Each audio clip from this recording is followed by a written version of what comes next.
Terima kasih pemirsa, Anda kembali menyaksikan Kominfo Newsroom.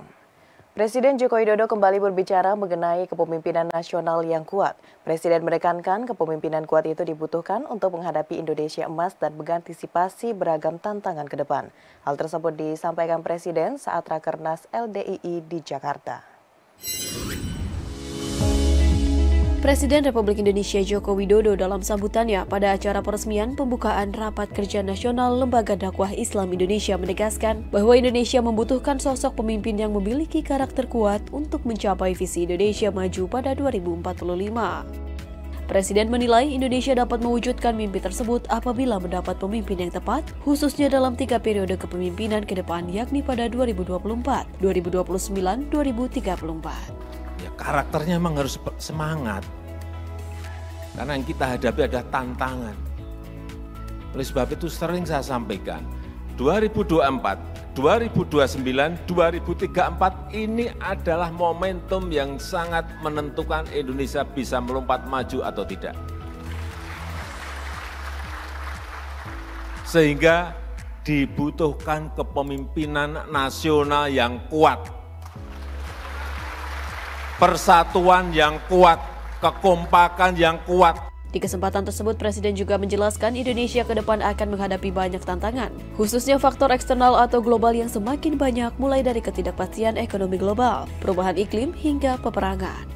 Oleh karena itu, Presiden berharap Indonesia mempunyai peluang untuk menjadi negara maju meski tantangan juga besar. Ia kembali menekankan Indonesia membutuhkan kepemimpinan yang kuat dan mempersatukan. Inilah kenapa ke depan sekali lagi dibutuhkan kepemimpinan nasional yang kuat. Kepemimpinan nasional yang mempersatukan. Kepemimpinan nasional yang mau merangkul semuanya untuk kekompakan, kesolidan, untuk persatuan negara ini dalam mencapai sebuah cita-cita besar Indonesia Emas 2045. Lembaga Kebijakan Barang Jasa Pemerintah LKPP gelar Rapat Koordinasi Nasional Pengadaan 2023. Kepala LKPP Hendrar Prihadi menyebut saat ini kinerja pengadaan barang jasa pemerintah secara nasional berada pada tren positif. Sedangkan untuk mewujudkan target realisasi belanja UMK koperasi sebesar 40% pada tahun 2023, Menkop UKM Teten Masduki mengutarakan Kemenkop UKM bersama dengan LKPP akan terus lakukan pendampingan dan business matching untuk mengejar target tersebut.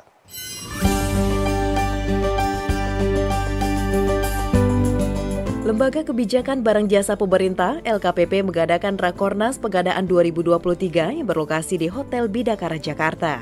Kegiatan ini bertujuan untuk percepatan transformasi pengadaan menuju digitalisasi dan percepatan penggunaan produk-produk dalam negeri dan usaha mikro kecil menengah, serta mendorong proses pengadaan barang dan jasa agar semakin baik. Dihadiri 2.179 peserta, Rakornas tersebut dibuka langsung oleh Menteri Koperasi Usaha Kecil Menengah Republik Indonesia, Teten Masduki, dengan mengangkat tema Transformasi Pengadaan untuk Indonesia Maju.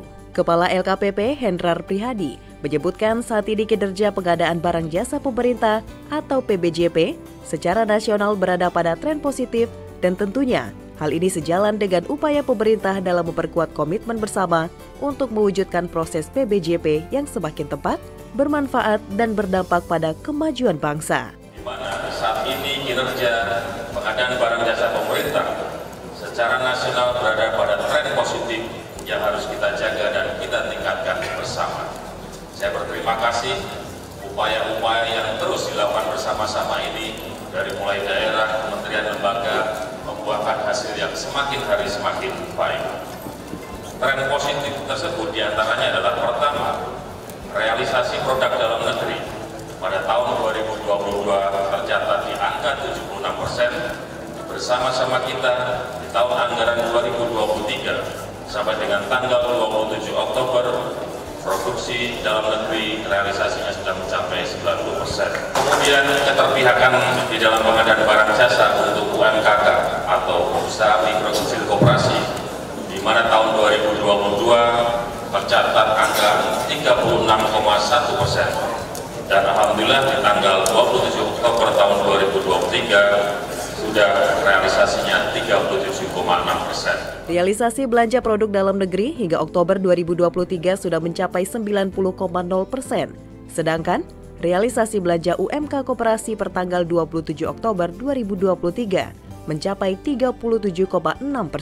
Menkop UKM Teten Masduki menyebutkan demi mewujudkan target realisasi belanja UMK Koperasi sebesar 40% pada tahun 2023, Kemenkop UKM bersama dengan LKPP akan terus melakukan pendampingan dan business matching. Tadi Pak Ketua LKPP menyampaikan target 40% belanja produk UMKM itu kan baru tercapai 37,6%. Jadi angka sudah cukup bagus dibandingkan tahun sebelumnya, tapi masih terus harus kita perjuangkan. Ya, dan kami juga terus melakukan upaya pendampingan sama mereka, melakukan business matching, dan terutama yang paling penting juga tadi belanja KL itu harus terinfo cukup jauh, ya. Karena para UMKM ini kan biasanya nggak punya modal yang cukup untuk misalnya melakukan stok barang dan lain sebagainya. Terkait transaksi produk dalam negeri di lingkup pemerintahan melalui katalog pengadaan barang jasa, hingga 27 Oktober 2023 sudah mencapai angka 161,3 triliun rupiah dengan 6,9 juta produk yang tayang di e-katalog. Tak hanya itu, dalam Rakornas Pegadaan 2023 tersebut juga diramaikan dengan hadirnya puluhan stand produk lokal hingga mobil listrik yang merupakan salah satu upaya untuk menarik perhatian peserta dalam meningkatkan realisasi belanja barang dan jasa dalam negeri. Beralih ke informasi lainnya pemirsa, pemerintah Indonesia berencana untuk mengirim kapal rumah sakit TNI ke Palestina. Kapal rumah sakit ini diharapkan akan membantu merawat warga Gaza yang menjadi korban perang antara Hamas Israel. Pemerintah Indonesia terus berupaya membantu rakyat Gaza, salah satunya dengan rencana mengirimkan kapal rumah sakit yang bersiaga di perairan sekitar Palestina. Untuk pengiriman kapal rumah sakit itu, Menteri Pertahanan Prabowo Subianto pada Senin kemarin bertemu dengan Duta Besar Mesir Ashraf Mohammed Mogub dan Duta Besar Palestina Zuhair Al-Suan. Dalam pertemuan tersebut dibahas hal-hal yang diperlukan untuk melakukan misi kemanusiaan membantu warga Palestina di Gaza. Yang saat ini warga Gaza sangat membutuhkan bantuan kesehatan akibat serangan militer Israel yang terus menggempur Gaza dalam 1 bulan ini. Saya sudah lapor ke Bapak Presiden dan koordinasi sama Menteri Luar Negeri kita, dan sebentar lagi saya akan koordinasi dengan Duta Besar Mesir untuk perincian bagaimana prosedur pengiriman kapal rumah sakit tersebut. Kami juga sudah menawarkan ke Palestina semua rumah sakit TNI terbuka untuk pasien-pasien korban-korban dari keadaan di Gaza. Menhan Prabowo juga menegaskan pemerintah Indonesia dan Mesir terus berkoordinasi dalam proses pengiriman kapal rumah sakit. Kapal rumah sakit TNI rencananya akan segera dikirim oleh pemerintah Indonesia usai diizinkan oleh negara Mesir. Dan ini akan segera ditindaklanjuti, mudah-mudahan akan ada koordinasi yang baik. Atas izin Bapak Presiden, saya siap terbang ke Kairo, koordinasi dengan Menteri Pertahanan Mesir, dan berjumpa mungkin beberapa tokoh di kawasan itu. Menteri Kesehatan Budi Gunadi Sadikin dalam rapat kerja bersama Komisi 9 DPR RI memaparkan Kemenkes menyerap dana alokasi khusus senilai 5,6 triliun rupiah pada tahun 2022 dan 2023. Dana tersebut dialokasikan untuk penyediaan alat kesehatan bagi penanganan sejumlah penyakit prioritas di seluruh Indonesia.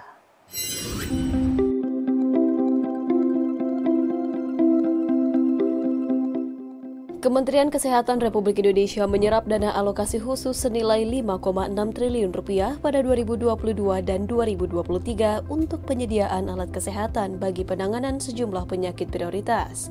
Layanan 5 penyakit utama yang dimaksud antara lain, layanan jantung berupa pemasangan ring, layanan pasien stroke, bedah kanker dengan kemoterapi, layanan terapi batu ginjal dengan terapi hemodialisa, serta layanan anak untuk menangani bayi lahir prematur dengan berat kurang dari 1.800 gram. Dalam rapat kerja bersama dengan Komisi 9 DPR Republik Indonesia, Menteri Kesehatan Budi Gunadi Sadikin mengatakan, Belanja alat kesehatan pada tahun 2022 meliputi 465 alat dengan total anggaran 3,2 triliun rupiah. Sedangkan pada 2023 telah menyerap 2,4 triliun rupiah untuk belanja 230 alat kesehatan. Alat tersebut didistribusikan menuju 3 strata rumah sakit yakni kelas madya, utama, dan paripurna di seluruh daerah.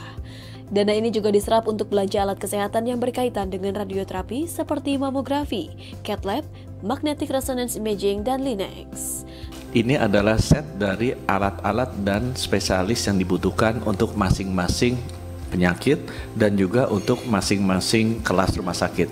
Jadi yang kabupaten kota kita minta yang hijau, ada alatnya. Untuk yang provinsi yang kuning, dan untuk yang paripurna yang merah. Dalam kesempatan tersebut, Menkes juga memaparkan sebanyak 183 dari total 202 alat kesehatan dengan radiasi telah memperoleh izin penggunaan di Indonesia dari Badan Pengawas Tenaga Nuklir per 31 Oktober yang dibutuhkan untuk mengukur tingkat paparan radioaktif alat kesehatan.